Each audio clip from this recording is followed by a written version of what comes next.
Şuruba, Leyla, Samanlu.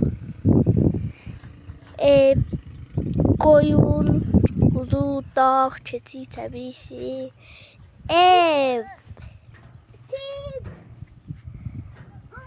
Ev.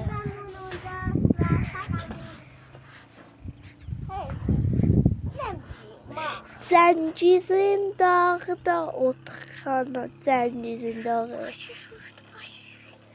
Başı şiş Zəngizin dağı, başı şiş. Və Əməngilin obası.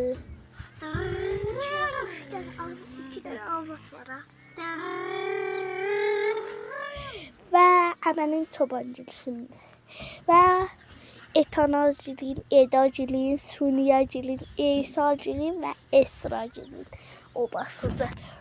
O da Heliyadır ki, dırmaşır vayna bir yana.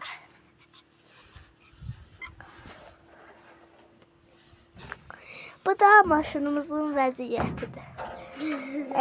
Batırmışım poxa, çörəyə, əsbab bazıya, hər nəmə məxlut şudu bahəm. Və manto. Və sırfa. Və sırfa. Və rufəş. Və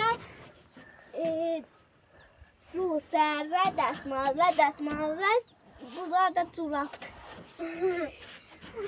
Siz adlarınızı deyin köpəyin balamları. Heliya. Elina. Oh.